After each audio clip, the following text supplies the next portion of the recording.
Buenos días. El presidente de la República ordenó el despliegue de 25.000 hombres de la Fuerza Armada Nacional en la zona de paz binacional con Colombia y también en el Mar Caribe. ¿Cuál es la lectura que se le puede dar a esta operación? Lo vamos a conversar con Joel Horta, analista político. Bienvenido. Muchísimas gracias, Ibrahim.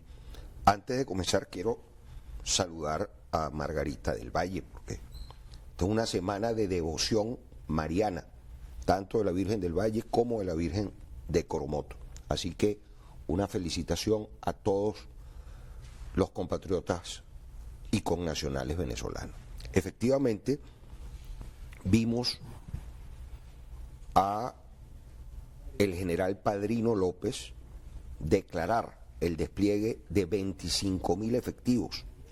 Lo mismo hizo el presidente Maduro, pero a través de las redes sociales, no lo hizo directamente.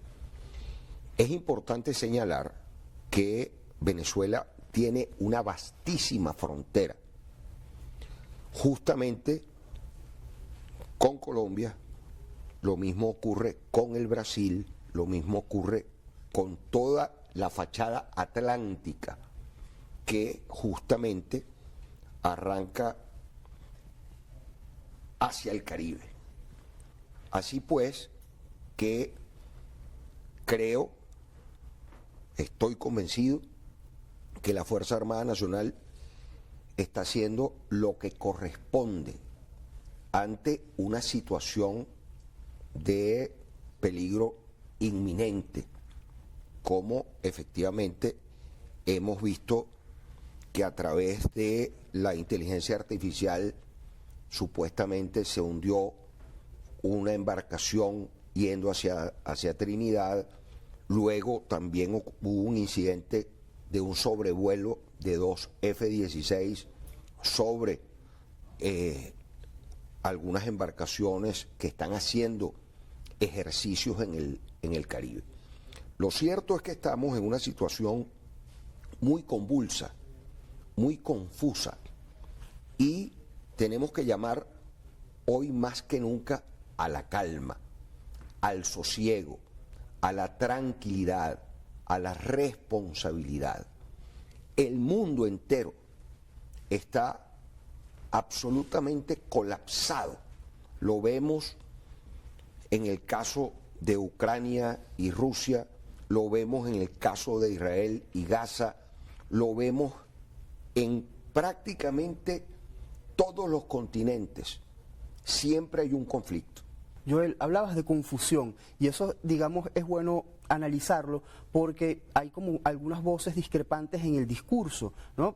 Hay un sector del gobierno nacional que desestima las acciones militares que está desarrollando Estados Unidos en el Mar Caribe, pero mientras tanto, en paralelo, se da este despliegue militar, el alistamiento de 8.200.000 milicianos. ¿Hay una amenaza real o simplemente es contención o prevención? Fíjate, ante cualquier agresión, el país está obligado a defenderse. Eso es lo que corresponde. Venezuela es un país pequeño, pero geopolíticamente absolutamente estratégico para el mundo entero. Venezuela tiene las reservas petroleras para los próximos 100 años de consumo. Y tenemos la 6ª reserva de gas del planeta. Pero además tenemos 27 de las 32 tierras raras que existen en el mundo, en el sur de Venezuela. Entonces, por eso se habla que Venezuela es la joya de la corona. Y por supuesto que tenemos nosotros que buscar preservar el tema de la soberanía. En esto tenemos que reunirnos todos los venezolanos, porque este ya no es un tema de quién ejerce el gobierno ejecutivo, de quién está en el poder legislativo. Esto es un tema que nos afecta a todos como ciudadanos de este país. Y no es aceptable ningún tipo de agresión contra Venezuela, venga de quien venga. Debo decir que estratégicamente y en este mundo globalizado, en este mundo multipolar, multicéntrico, como se le llama ahora, Venezuela también tiene aliados estratégicos que no son pequeños, que no son cualquier país. Y estamos hablando de Rusia, estamos hablando de China, estamos hablando de Irán. De modo que este juego que estamos viendo no es simplemente de Estados Unidos con Venezuela. No, esto es un problema mucho mayor. Yo lo he dicho ya públicamente varias veces y le he recomendado y se lo recomiendo al presidente Maduro que tiene que buscar ejecutar una agenda bilateral con el presidente Trump. Porque hay que desarticular y desarmar cualquier posibilidad de conflicto bélico.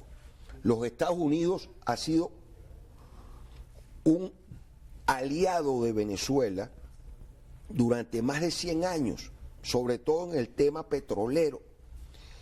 Y vemos cómo ocurren cosas que a uno lo dejan sorprendido, porque así como se produce este despliegue, también se extienden licencias petroleras para desarrollar la industria venezolana. Y además se mantienen los vuelos de repatriación, para lo cual es preciso decir que es necesario que haya una comunicación entre ambos estados. Es que tiene que existir.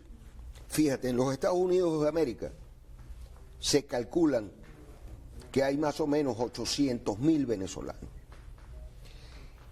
Y eso significa que no tener relaciones diplomáticas con los Estados Unidos es afectar a todos esos ciudadanos que no tienen una posibilidad de ayuda consular. Pero lo mismo ocurre aquí en Venezuela, porque entonces la embajada en Valle Arriba permanece cerrada. Y todos los venezolanos, todos, tenemos algún familiar afuera. Y todos requerimos de visa y todos requerimos de esos servicios consulares. Entonces, por eso yo insisto mucho en que la Cancillería venezolana y el presidente Maduro además fue 7 años canciller de la República. Él sabe de lo que estamos hablando. Las relaciones bilaterales son fundamentales entre estas dos naciones.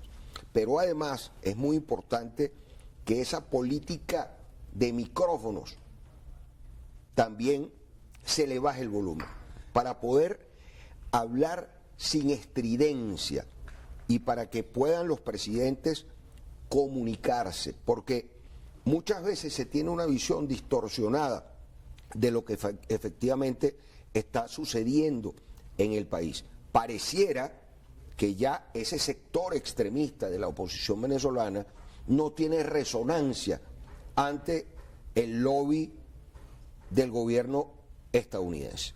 El presidente de la República había dicho la semana pasada también que declararía constitucionalmente a Venezuela en armas, a la República en armas. ¿Qué implicaciones tendría esto? Me lo responde por favor al regreso de la pausa comercial. Nosotros vamos a hacer un muy breve corte, ya venimos con más de Entrevista a Venevisión.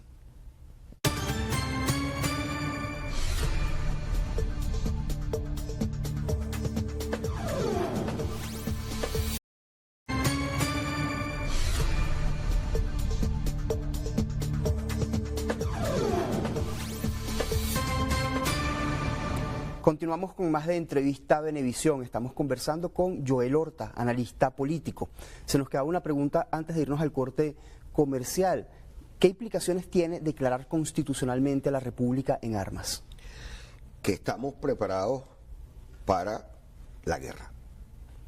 Eso constitucionalmente está establecido. Es un acto de mucha responsabilidad declarar al país en armas. El haber convocado además a la inscripción militar de un número importante de venezolanos. Yo no tengo la certeza, pero se hablan de 8,5 millones de ciudadanos que estarían ahora como milicianos. Hay gente que se burla de eso. Yo he escuchado a algunas personas reír porque hombres y mujeres de más de 60 años se alistan. Yo debo decir con toda firmeza que a mí eso, lejos de darme risa, me reconforta como venezolano, porque quiere decir que nosotros como ciudadanos estamos dispuestos a defender nuestro país, a defenderlo a costa de lo que sea necesario. Y eso lo ha hecho Venezuela no desde ahora. Debemos recordar que en el siglo XIX Bolívar logró derrotar al imperio más poderoso del planeta, que era el Imperio Español. Y se burlaban del ejército libertador, porque eran hombres que andaban descalzos en alpargatas, descamisados, mientras que los ejércitos imperiales lucían impecables uniformes. Entonces, tengamos conciencia del país que somos. Usted hablaba de la importancia geopolítica de Venezuela en el primer corte de la entrevista, también hablaba de los aliados de la República en caso de una agresión militar. En este hemisferio, en el hemisferio sur, los aliados, ¿cómo está digamos, cómo están las relaciones políticas del Estado venezolano con otros países de la región? Efectivamente, han ido mejorando, porque no debemos olvidar lo que ocurrió durante lo que se llamó el gobierno interino, que más de 70 repúblicas rompieron relaciones con Venezuela. Eso se ha ido reconstituyendo y hemos observado cómo en la región, en el caso de nuestros países fronterizos, Brasil, Colombia, han hecho mutis en todo este proceso. Y no debemos olvidar lo que ocurre también con la Guyana Esequiba, que no es un aliado efectivamente de Venezuela, es todo lo contrario, tenemos un problema bilateral importante.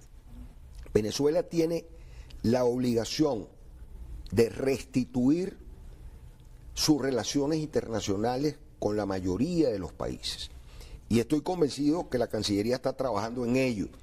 Pero además, como lo dije en el bloque anterior, el presidente Chávez en su momento construyó alianzas estratégicas con potencias, no con cualquier país, con potencias.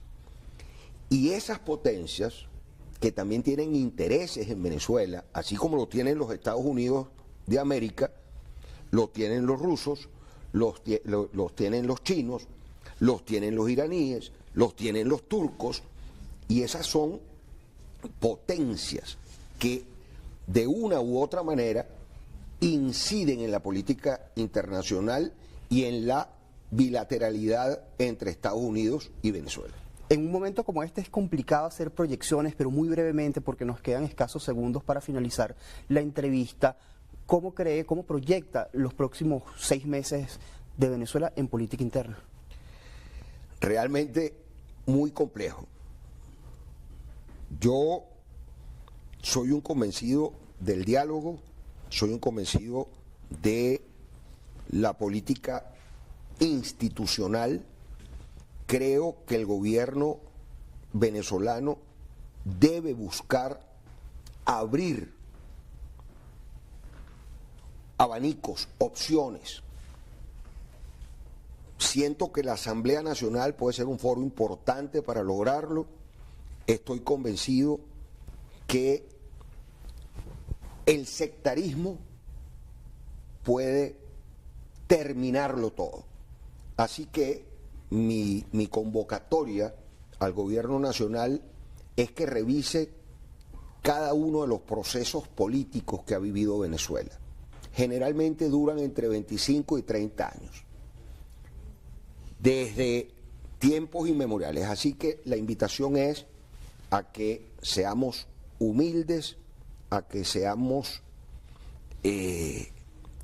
entrañablemente venezolanos y nos acordemos en los mejores términos para lograr la Venezuela que todos merecemos. Lamentándolo mucho, se nos acabó el tiempo. Gracias por habernos acompañado. Muchas gracias a ti. Conversamos con Joel Horta, analista político. A ustedes, gracias por su atención. Sigan con más de Noticias Venevisión.